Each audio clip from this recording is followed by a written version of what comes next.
America నుండి ఇండియాకి డబ్బులు పంపాలంటే ఇప్పటికీ ఆ పాత పద్ధతులేనా? అందుకే వచ్చేసింది మైపర్సు. Download now.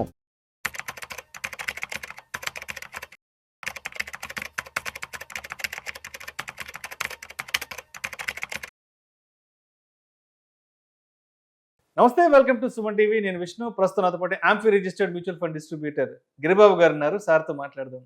గిరిబాబు గారు నమస్తే సార్. నమస్తే అండి. Welcome to Suman TV, welcome to Vishnu talks. Thank you. Giribabu గారు, ఒకసారి వాళ్ళ మార్కెట్ క్లోజింగ్ ఎక్కడో చూద్దాం. June 15 Monday.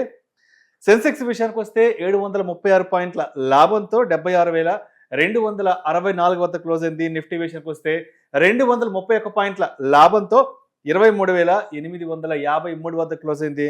బ్యాంక్ నిఫ్టీ విషయానికి వస్తే 384 పాయింట్ల లాభంతో 57,198 వద్ద క్లోజ్ అయింది. సో మొత్తానికి వాళ్ళ Sensex surges 1000 points, Nifty about 23,900. So ఏంటి, మొత్తానికి మార్కెట్లకి మంచి రోజులు వచ్చేసాయేమో అనిపిస్తుంది. అమెరికా ఇరాన్ మొత్తానికి 107 రోజుల తర్వాత, 107 రోజుల సుదీర్ఘ యుద్ధం తర్వాత రెండు దేశాలు మొత్తానికి మెత్తబడ్డాయి ఏమో అనిపిస్తుంది. సో శాంతి ఒప్పందానికి సంబంధించి కూడా ఆల్మోస్ట్ రెండు దేశాలు కూడా ఏకాభిప్రాయానికి వచ్చేసాయి. అదేవిధంగా హర్మోస్ జలసంధికి సంబంధించి కూడా త్వరలో ఇది ఓపెన్ అవబోతుందంటూ కూడా మనకి డిస్కషన్స్ నడుస్తున్నాయి. కాబట్టి ఏంటి, ఇక నుంచి మార్కెట్లకి మంచి రోజులు రాబోతున్నాయి అనుకోవచ్చా? ఇండియన్ మార్కెట్స్కు ఉన్న అతిపెద్ద గండం, అతిపెద్ద ముప్పు మొత్తానికి తప్పిపోయింది అనుకోవచ్చా?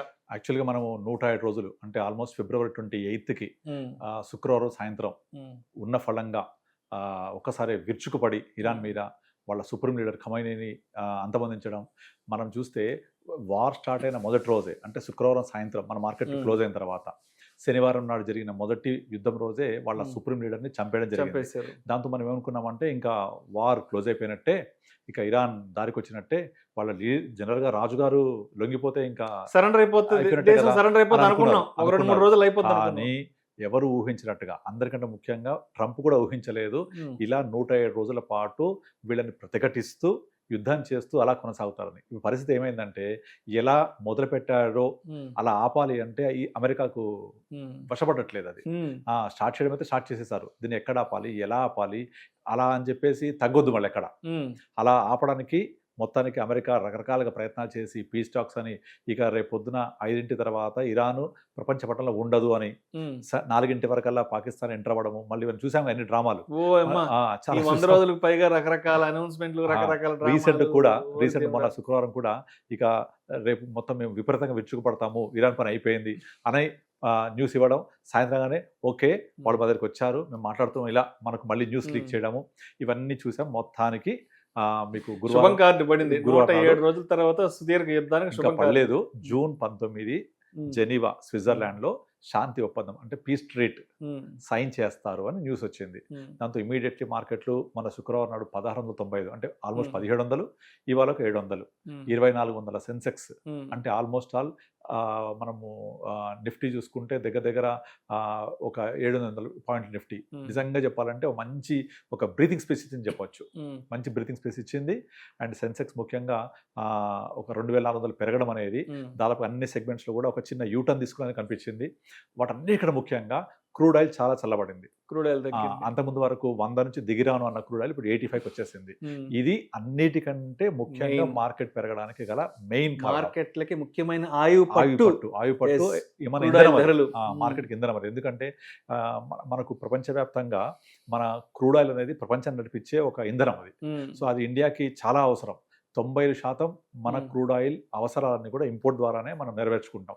అలాంటి ఇంపోర్ట్స్కి ఎఫెక్ట్ అయింది అంటే మన బ్యాలెన్స్ ఆఫ్ పేమెంట్స్కి ఎఫెక్ట్ అవుతుంది, మన కరెంట్ అకౌంట్ డెఫిసిట్ని ఇన్ఫ్లుయెన్స్ చేస్తుంది, ఎక్స్పోర్ట్ ఇంపోర్ట్ యొక్క బ్యాలెన్స్ షీట్ని దెబ్బతీస్తుంది, అన్ని విధాలుగా అది ఇంపాక్ట్ చూపిస్తుంది. అలాంటిది క్రూడ్ ఆయిల్ ఒక్కసారి $85కి తగ్గి రావడం అనేది మనకు అన్నిటికంటే మంచి శుభసూచకం చెప్పొచ్చు. దట్టు ఇంతకుముందు జరిగిన ఈ స్టేట్మెంట్లకి దీనికి డిఫరెన్స్ ఏంటంటే, అంతకుముందు మేము పీస్ టాక్స్ అవుతున్నాయి అని అమెరికా చెప్పడం, ఇరాన్ ఏమో మాతో ఎవరు మాట్లాడట్లేదు అని చెప్పడం, మళ్ళీ తర్వాత పీ స్టాక్స్ సైన్ చేస్తాము, సైన్ డీల్ చేయమని చెప్పడం, ఇలా చాలా జరిగాయి. కానీ మొట్టమొదటిసారిగా ఒక న్యూట్రల్ కంట్రీ స్విట్జర్లాండ్. మీరు గమనిస్తే ప్రపంచంలో చాలా ట్రీటీస్ అన్ని స్విట్జర్లాండ్ జరుగుతుంటాయి. Switzerland is one of the peaceful country. కనుక ఇది అలా జెనీవా అగ్రిమెంట్ మనం చదువుకున్నాం చిన్నప్పటి నుంచి, జెనీవా ప్యాక్ట్, జెనీవా ట్రీటీస్, ఒప్పందాలు. అలాగే ఇది కూడా ఒక జెనీవాలో జరగబోతుంది. కాబట్టి దీనికి పెద్ద మనుషులందరూ, పెద్ద కంట్రీస్ అందరూ కలిసి కూర్చొని ఒక ఒప్పందానికి వచ్చి సంతకాలు చేయడం అనేది మనకు కనబడుతున్న ఒక రియల్ ఫ్యాక్ట్. కానీ 19th లోపల మళ్ళీ ఎటువంటి ఉపద్రవాలు జరగకపోతే, ట్రంప్ ఎలాంటి దిక్కుమాల న్యూస్ మార్కెట్ లో వదలకపోతే 19th నాడు దగ్గర మనకు ఒక పీస్ డీల్ జరిగినట్టే మనం భావించుకోవచ్చు. దానికి అనుగుణంగానే క్రూడ్ ఆయిల్ తగ్గిపోయింది. దానికి అనుగుణంగానే హర్మోజ్ జలసంధి కూడా ఓపెన్ చేయడం జరిగింది.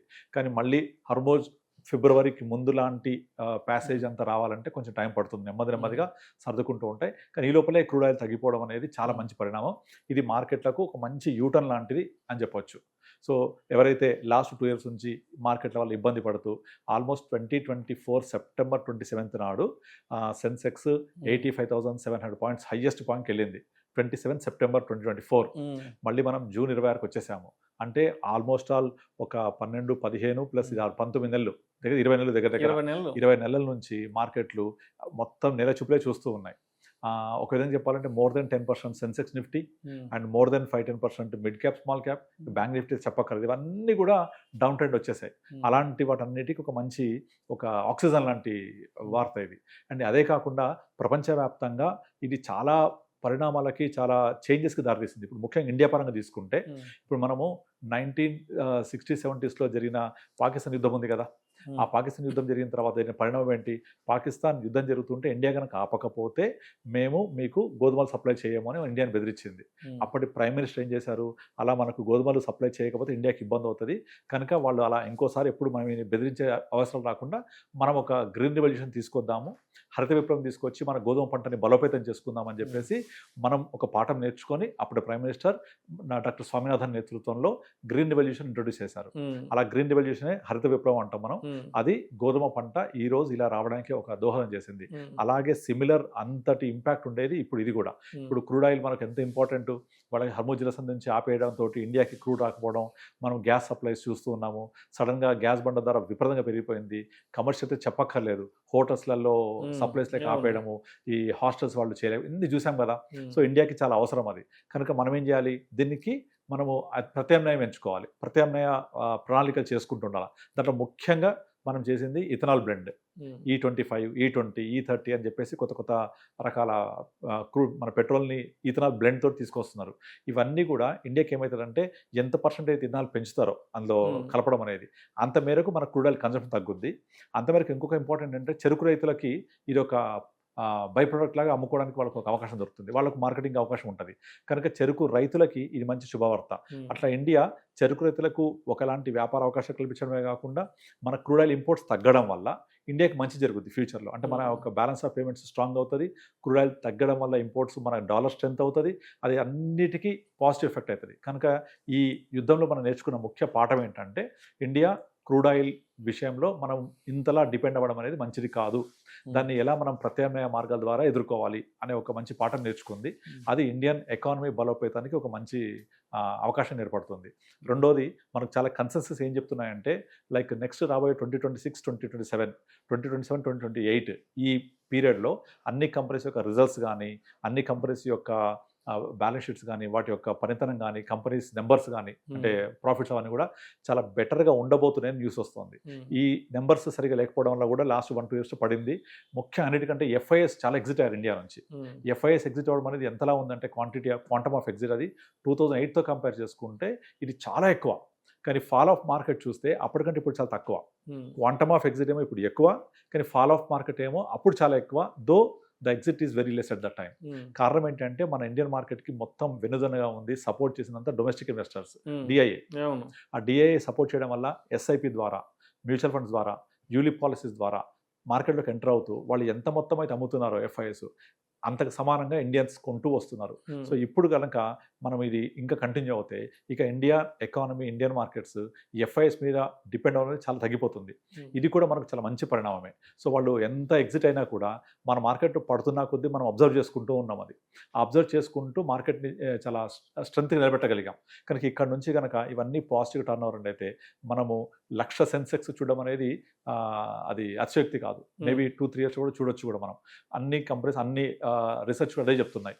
కనుక రాబోయే 2028, 29 29 వరకల్లా మనము 1,00,000 వరకు సెన్సెక్స్ వెళ్ళి ఆశ్చర్యపోకర్లేదు. ఎందుకంటే దాదాపు హడ్డల్స్ అనేది తీరిపోయాయి. ఇంకోటి ఏంటంటే ముఖ్య విషయం, అమెరికాలో మిడ్ టర్మ్ ఎలక్షన్ జరుగుతాయి సెప్టెంబర్లో. ఎట్టి పరిస్థితుల్లో ట్రంప్ కనుక అక్కడ గెలవకపోతే వాళ్ళ అప్పర్ హౌస్లో వాళ్ళ బిల్స్ పాస్ కావు. కనుక కంపల్సరీ అక్కడ నెంబర్ పెరగాలి అంటే యుద్ధం అనేది ఆపాల్సిందే. ఎందుకంటే వాళ్ళ పార్లమెంట్ కూడా వీళ్ళ పవర్స్ తీసేసింది, ప్రెసిడెంట్ పవర్స్. ఎందుకంటే వాళ్ళు ఆ బిల్స్ పాస్ చేయట్లేదు.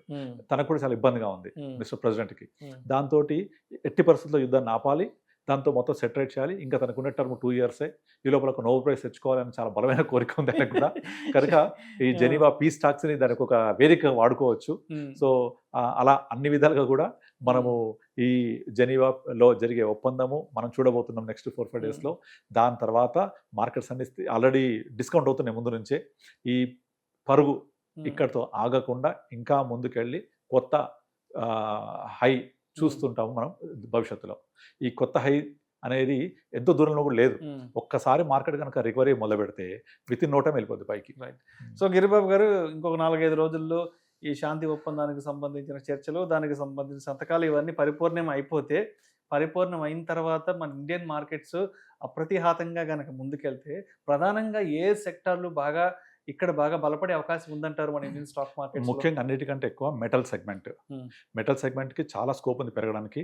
ఇప్పుడు డిఫెన్సివ్ సెక్టార్స్ లైక్ ఫార్మా అలాంటివి ఆల్రెడీ బాగా ర్యాలీ అయినాయి. అవి నెక్స్ట్ లెవెల్ ఆఫ్ ర్యాలీలో తగ్గిపోవచ్చు కొద్దిగా. నెక్స్ట్ దాంట్లో బాగా వచ్చేది మెటల్ సెగ్మెంట్. రెండోది బ్యాంకింగ్ అండ్ ఫైనాన్షియల్ సర్వీసెస్. ఈ బ్యాంకింగ్ అండ్ ఫైనాన్షియల్ సర్వీస్లో ముఖ్యంగా ఇది capital markets index. Capital market index మేము ఆల్రెడీ చాలా మంది స్టార్ట్ చేసాము యాడ్ చేయడము.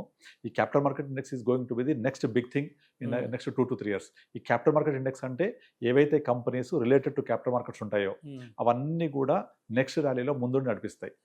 ప్లస్ దాంతోపాటుగా బ్యాంక్ ఇండెక్స్, దాంతోపాటుగా మెటల్.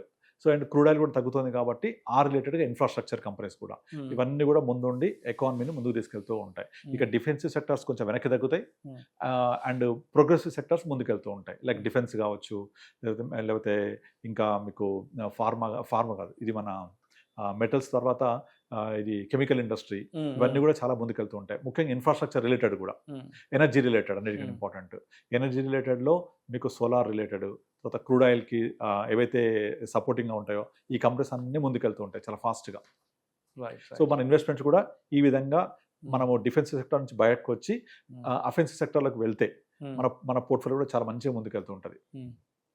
సో మొత్తానికి శాంతి ఒప్పందానికి సంబంధించిన చర్చలు, సంతకాలు పూర్తయినాయి అయితే ఇక ఇండియన్ మార్కెట్స్కి ఎటువంటి అడ్డు అదుపు లేకుండా మంచి ర్యాలీని అయితే మార్కెట్ చూస్తాం మనం. అది 2029కే మనం 1 lakh సెన్సెక్స్ చూసినా ఆశ్చర్యపోకర్లేదు. I'm very positive. సో అందుకనే అందరికి ఎస్ఐపిస్ యాడ్ చేసేస్తున్నాము. ఆల్రెడీ నేను ఇది పెరగడానికి ముందే లాస్ట్ 1 weekలోనే నేను రెగ్యులర్గా 1-time ఇన్వెస్ట్మెంట్ చాలా చేసుకుంటూ వచ్చామన్నమాట. Almost more than 10 crore add చేసాం. సో అవన్నీ కూడా ఇప్పుడు రిజల్ట్స్ చూడబోతున్నాం. సో మీరు ఇందాక చెప్పారు మార్కెట్లు ఆల్ టైమ్ హై 2024 సెప్టెంబర్ 27 ఎంత 85,600-700 చూసా అన్నారు కదా, దాటిపోతాం కూడా. సో అదే ఇప్పుడు అదే అడగబోతున్నాను. సో అంటే ఎన్ని మంచి మార్కెట్స్ ర్యాలీస్ కనుక మనం ఈ చూడగలిగితే, సో ఎన్ని డేస్ లో అది బై నవంబర్ డిసెంబర్ మనం చూడొచ్చు ప్రీవియస్ హైని బ్రేక్ చేసి. ఈ ఇయరే మనం 86, 87, 90,000 సెన్సెక్స్ చూడొచ్చు. ఏంటి ఇంకొక 5-6 months పడుతుందా? ఈజీగా పడుతుంది. ఎందుకంటే ఇప్పుడు అయినా ఫాల్ మామూలు కాదు, డ్యామేజ్. సో అదంతా కవర్ చేసి మళ్ళీ పైకి వెళ్ళాలి కదా. సో టైం పడుతుంది. డెఫినెట్లీ 5-6 months అయితే త్వరగా అయినట్టే. ఒక 85-90,000 మధ్య 88, 99, 90,000 అంటే ప్రీవియస్ హైని బ్రేక్ చేసి ఇంకా ముందుకెళ్తాం మనం. సో మొత్తానికి ఇంకొక 4-5 నెలల తర్వాత 6 నెలల తర్వాత మళ్ళీ ఆల్ టైమ్ హై అనే మాట వింటాం మనం. దగ్గర 2 ఏళ్ళు అవుతుంది ఆ మాటని. ఎందుకంటే బ్లడ్ బాత్ అనేది అసలు సర్వసాధారణం అయిపోయింది లాస్ట్ 20-21 నెలల నుంచి. సో మళ్ళీ ఆల్ టైమ్ హై అనే పదాన్ని వినడానికి ఒక 5-6 months పడుతుంది అంటే అందరూ రెడీగా ఉండండి. Right sir. Thank you sir. Thank you so much Giribabu గారు. థ్యాంక్ యూ అండి.